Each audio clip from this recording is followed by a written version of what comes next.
इसलिए मजबूर होकर बहुत दुख के साथ आज मैंने आदरणीय प्रदेश अध्यक्ष जी को अपना इस्तीफा सौंपा। ऐसे कई लोगों को इस प्रदेश में टिकट दिया गया है जिसको लेकर खुले तौर पर जनता विरोध में उतरी हुई है और आपके माध्यम से ही मुझे सूचना मिलती है, मैं नहीं कह रहा। कई ऐसे लोग हैं जो अपने मोहल्ले में भी अगर शादी का निमंत्रण होता होगा तो वो भी शायद उन्हें नहीं मिलता होगा। जी, ऐसे हालात में कई लोग तो पार्टी से ही इस्तीफा देते हैं, लेकिन पद से इस्तीफा देने की आवश्यकता है। मैंने इसलिए दिया है क्योंकि मैं उनको ये सूचित करना चाहता हूं कि मेरा विरोध नरेंद्र मोदी जी से नहीं है, मेरा विरोध ऐसे लोगों से है आज जिन लोगों ने इस पार्टी को हाईजैक किया है और पार्टी के प्रदेश अध्यक्ष होने के कारण ये उनका दायित्व और कर्तव्य है कि वो इन विषयों की गंभीरता को समझे और अविलंब ऐसे लोगों पर कार्रवाई करें।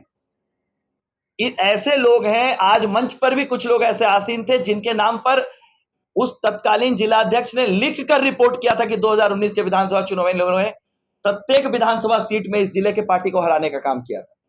तो आखिर उन लोगों पर कार्रवाई क्यों नहीं की गई?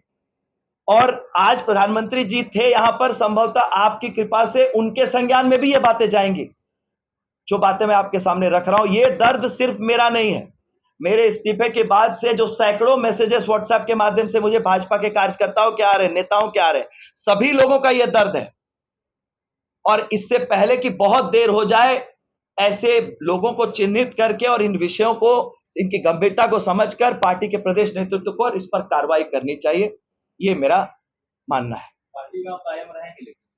मैं तो पार्टी में हूं, मैंने कब कहा मैं पार्टी से इस्तीफा दे रहा हूं? लेकिन आत्मसम्मान से बढ़कर कुछ नहीं है और उस पर मैं किसी भी स्थिति में कॉम्प्रोमाइज नहीं कर सकता हूं। मैंने नौकरी छोड़ी थी जनता की सेवा करने के लिए, नौकरी करने के लिए नहीं छोड़ी। तो मैं नौकरी किसी की नहीं कर सकता हूं। मैंने कोविड के काल में जो लोगों की सेवा की है, अपने विधानसभा क्षेत्र के भौगोलिक जो चुनौतियां होती है, जो सीमाएं होता है, उससे आगे जाकर मैंने सेवा की है। लगातार करोड़ों रुपए के अस्पतालों के बिल मैंने माफ कराए हैं। क्या ये मेरा गुनाह है? कुछ लोग अगर ये कहेंगे कि आप टिकट के उम्मीदवार थे, आपको टिकट नहीं मिला इसलिए आप नाराज होकर इस्तीफा दे रहे हैं, तो मैं उन्हें कहना चाहूंगा, क्या टिकट की महत्वाकांक्षा पालना गलत है? पार्टी के इंटरनल सर्वेज में अगर मेरा नाम आता है तो क्या मेरी गलती है? अगर मैंने सैकड़ों लोगों की जान बचाई है, सेवा की है, तो क्या ये मेरी गलती है? और अगर उसे मापदंड लिया जाए टिकट के दावेदार के तौर पर, तो ऐसे कई लोगों को इस प्रदेश में टिकट दिया गया है जिसको लेकर खुले तौर पर जनता विरोध में उतरी हुई है और आपके माध्यम से ही मुझे सूचना मिलती है, मैं नहीं कह रहा, जिन पर नामजद मामले दर्ज हैं। क्या टिकट पाने का मापदंड है कि आपके ऊपर आपराधिक मामले हो? अगर ये मापदंड है तो मैं उस एप्लीकेशन प्रोसेस से बाहर जाना चाहूंगा, ना कि वो मामले अपने नाम दर्ज करके टिकट पाने की होड़ में आऊंगा। वो विषय है, आज ही मैंने भारतीय जनता पार्टी के प्रदेश के प्रवक्ता के पद से अपना इस्तीफा सौंपा है। आदरणीय प्रदेश अध्यक्ष बाबूलाल मरांडी जी को मैंने उसकी कॉपी भी भिजवाई है और ईमेल पर भी भेजा है और सोशल मीडिया के माध्यम से भी उन्हें सूचित किया है। कई लोगों के मन में यह प्रश्न होगा कि आखिर ये पार्टी का आंतरिक मामला हो सकता है, इसे प्रेस में बताने की आवश्यकता क्यों है?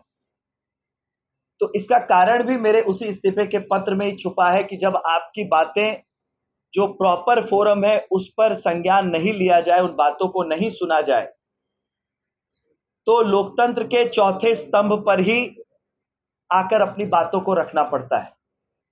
पिछले 6 महीनों से जिस तरह से इस जिले में संगठन को लेकर कार्य चल रहे हैं, जिस तरह से इस संगठन में स्थानीय स्तर पर कुछ लोगों ने संगठन को हाईजैक करके रखा है और वैसे लोग, कई ऐसे लोग हैं जो अपने मोहल्ले में भी अगर शादी का निमंत्रण होता होगा तो वो भी शायद उन्हें नहीं मिलता होगा। ऐसे लोग आज जो जनप्रतिनिधि हैं, चुने हुए जनप्रतिनिधि हैं, दशकों से संगठन के साथ खड़े हैं, ऐसे लोगों को दरकिनार करने का भी साहस इन लोगों को प्राप्त हुआ है।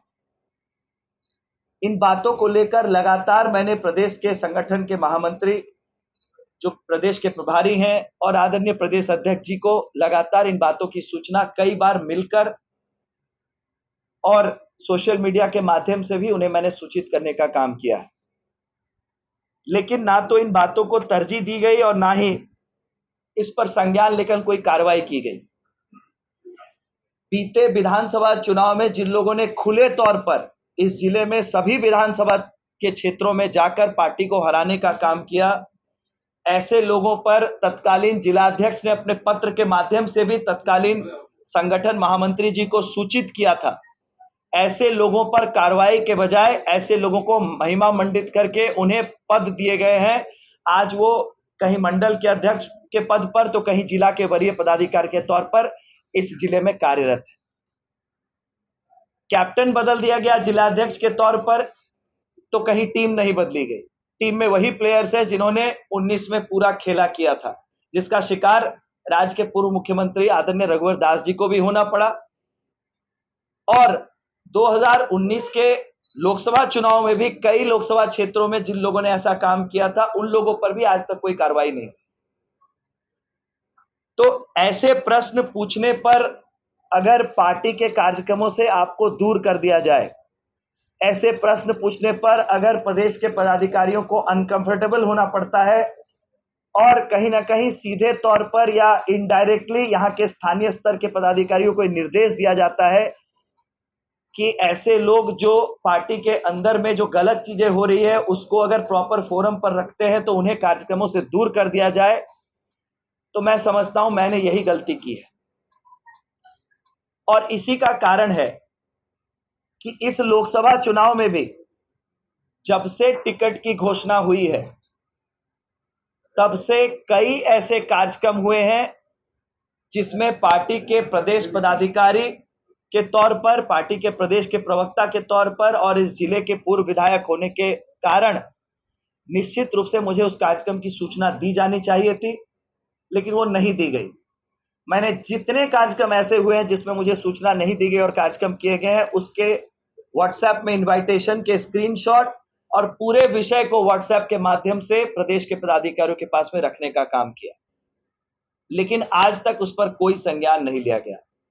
आज पराकाष्ठा हो गई जब देश के लोकप्रिय प्रधानमंत्री, जिनके नेतृत्व को देखकर, जिनके व्यक्तित्व को देखकर मेरे जैसे कई युवाओं ने भारतीय जनता पार्टी में शामिल होने का निर्णय लिया था, आज उनका कार्यक्रम मेरे गृह जिले में था और संगठनात्मक तौर पर भी जो जिला भारतीय जनता पार्टी पूर्वी सिंहभूम ग्रामीण जिला है, उसी जिले में उनका कार्यक्रम था। उस कार्यक्रम की ना तो सूचना दी गई, ना किसी ने एक फोन कॉल करके कहा कि आपको इस कार्यक्रम में आना है।